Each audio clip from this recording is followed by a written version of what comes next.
30 मार्च साल 2021 की सुबह उत्तर प्रदेश के फतेहपुर शहर की हसवां चौकी से थोड़ दूर पीएनसी प्लांट के पास एक 35 वर्षीय युवक की लाश मिलती है। पुलिस ने जांच शुरू की तो इसकी पहचान राजू प्रसाद साहू निवासी बक्सापुर राधानगर थाना कोतवाली के रूप में हुई थी। परिजनों ने बताया था कि वह रविवार की शाम को घर से निकला था और फिर नहीं लौटा। पोस्टमार्टम रिपोर्ट में हत्या की पुष्टि हुई। चलिए जानते हैं पूरी कहानी क्या थी। उत्तर प्रदेश के फतेहपुर शहर का एक मोहल्ला है मिश्रामू। इसी मोहल्ले में राजेश साहू अपने परिवार के साथ रहता था। उसके परिवार में पत्नी के अलावा 2 बेटे और एक बेटी सुलेखा थी। राजेश घी का कारोबार करता था। वह फतेहपुर शहर के आसपास के गांव-गांव जाकर लोगों के यहां से घी खरीदता और फतेहपुर शहर में बेचता। इससे उसे जो फायदा होता उसी से उसके परिवार की गुजर बसर होती थी। राजेश साहू की बेटी सुलेखा सुंदर होने के साथ साथ थोड़ी चंचल भी थी, इसलिए सयानी होने पर मोहल्ले के कई युवक उस पर डोरे डालने की कोशिश करने लगे। यह भनक राजेश को लगी तो उसे चिंता होने लगी। तब उसने बेटी के लिए वर की तलाश शुरू कर दी। थोड़ी भागदौड़ के बाद उसे सदर कोतवाली के मोहल्ला बक्सपुर राधानगर में एक लड़का मिल गया। लड़के का नाम राजू प्रसाद साहू था। उसके पिता भगवान दीन साहू के पास 5 बीघा उपजाऊ भूमि थी। भगवान दीन के 2 बेटे राम बाबू तथा राजू प्रसाद थे। राम बाबू का विवाह हो चुका था। वह परिवार सहित अलग रहता था। राजू पिता के साथ खेती करता था। बातचीत शुरू हुई तो राजू और सुलेखा का रिश्ता पक्का हो गया। फिर जल्द ही दोनों की शादी हो गई। राजू सुंदर पत्नी पाकर खुश था, जबकि सुलेखा अपने सांवले दुबले पतले पति से खुश नहीं थी। शादी से पहले उसके मन में पति की जो छवि थी, राजू उसमें कहीं भी फिट नहीं बैठता था। लेकिन अब विवाह हो गया था, इसलिए मजबूरी में उसके साथ तो रहना ही था। शादी के 3 साल बाद सुलेखा एक बेटी अर्पिता की मां बन गई थी। अर्पिता के जन्म के बाद राजू ने पत्नी की भावनाओं की उपेक्षा करनी शुरू कर दी, जबकि बेटी जनने के बाद सुलेखा का रूप और निखर आया था और वह हर रात पति का साथ चाहती थी। राजू थका हारा शाम को लौटता और खाना खाकर सो जाता। सुलेखा कभी पहल करती तो राजू झल्ला उठता, आज बहुत थक गया हूं, अभी सोने दो। पति की बात सुनकर सुलेखा मायूस हो जाती। राजू की कमाई से घर का खर्चा तो किसी तरह चल जाता था, लेकिन सुलेखा अपनी हसरतें पूरी नहीं कर पाती थी। एक तो शारीरिक इच्छाएं, दूसरी अधूरी तमन्नाएं। ऐसे में औरत बहकने लगती है।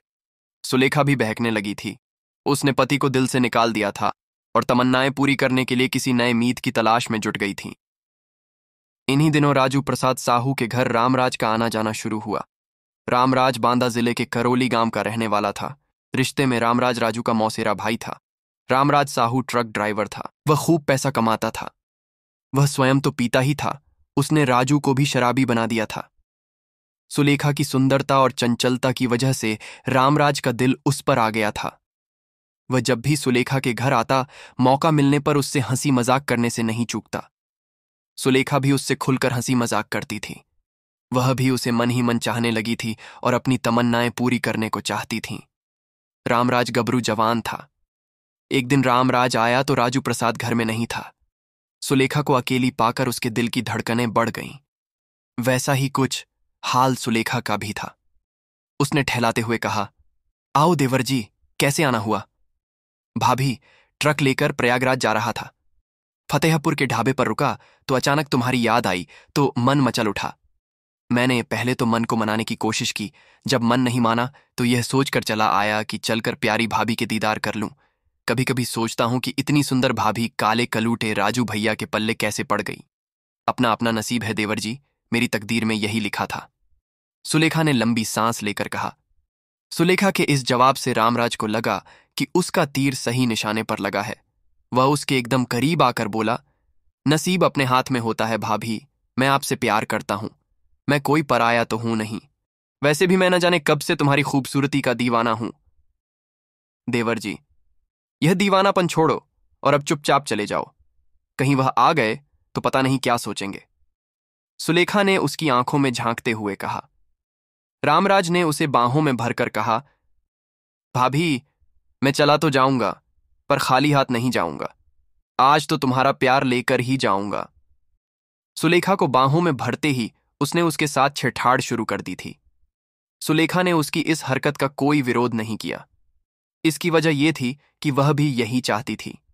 उसने मुस्कुराते हुए कहा, भूखे भेड़िए की तरह क्यों टूट पड़े हो? थोड़ा सब्र से काम लो, दरवाजा खुला है। वैसे भी तुम जो कर रहे हो वह ठीक नहीं है। रामराज समझ गया कि सुलेखा को कोई आपत्ति नहीं है। इसका उसने पूरा फायदा उठाया और अपने तथा सुलेखा के बीच की दूरियां मिटा दीं। इस तरह सुलेखा के कदम एक बार बहके तो बहकते ही चले गए। मौका मिलते ही रामराज सुलेखा के घर आ जाता। सुलेखा भी उसका हर तरह से सहयोग कर रही थी। इसकी वजह यह थी कि वह उसके पति से हर मायने में 21 था। सुलेखा ने रामराज से अवैध रिश्ता बनाया तो वह उसकी हर तमन्ना पूरी करने लगा। वह उसकी आर्थिक मदद तो करता ही था, उसके लिए नई साड़ियां तथा अन्य सामान भी लाता था। राजू के आने पर कोई टोका टाकी नहीं करता था, इसके लिए वह उसे मुफ्त में शराब पिलाता था। सुलेखा और रामराज का यह अवैध संबंध चोरी छिपे सालों तक चलता रहा। आखिर कब तक उनका यह गलत संबंध छिपा रहता? वे समय के साथ लापरवाह होते गए। एक दिन राजू प्रसाद ने दोनों को आपत्तिजनक स्थिति में देख लिया। फिर तो उसे समझते देर नहीं लगी कि उनके बीच यह खेल काफी दिनों से चल रहा है। रामराज चूंकि उसका मौसेरा भाई था और उससे ज्यादा ताकतवर भी था, अतः राजू प्रसाद ने उससे सीधे टकराना उचित नहीं समझा। उसके जाने के बाद उसने सुलेखा को आड़े हाथों लेते हुए कहा, शर्म आनी चाहिए तुम्हें यह सब करते हुए। एक बच्ची की मां होने के बाद तुम नीचता पर उतर आई हो। इसके बाद जब दोनों में तू मैं शुरू हुई तो बात बढ़ती गई। राजू को गुस्सा आ गया तो उसने सुलेखा की जमकर पिटाई की। लेकिन इस पिटाई के बाद भी सुलेखा ने रामराज को नहीं छोड़ा। वह रामराज की इतनी दीवानी हो चुकी थी कि जब उसे घर में उससे मिलने का मौका नहीं मिलता तो वह किसी न किसी बहाने बाहर जाकर उससे मिलकर आती थी। जब इसका पता राजू प्रसाद को चलता तो वह शराब पीकर सुलेखा और रामराज को खूब गालियां बकता। 25 मार्च 2021 की रात राजू प्रसाद ने एक बार फिर सुलेखा और रामराज को आपत्तिजनक स्थिति में देख लिया। रामराज तो भाग गया, लेकिन सुलेखा कहां जाती? राजू ने सुलेखा को बेतहाशा पीटा और जमकर गालियां सुनाई। होली के एक दिन पहले यानी 27 मार्च को भी राजू ने सुलेखा को बहुत पीटा। पीटने के बाद वह घर के बाहर शराब पीने चला गया। उसके जाने के बाद सुलेखा ने अपने प्रेमी रामराज से मोबाइल फोन पर बात की और उसे दुम दबाकर भाग जाने का उलाहना दिया। उसने यह भी बताया कि राजू ने पीट पीट कर उसकी हालत खराब कर दी है। अब वह उसका जुल्म और बर्दाश्त नहीं करेगी। जल्द ही कोई रास्ता निकालो। अब वह उससे तभी मिलेगी जब रास्ते का कांटा साफ हो जाएगा। 28 मार्च 2021 को होली थी। रामराज बाइक से दोपहर 12 बजे राजू प्रसाद के घर जा पहुंचा।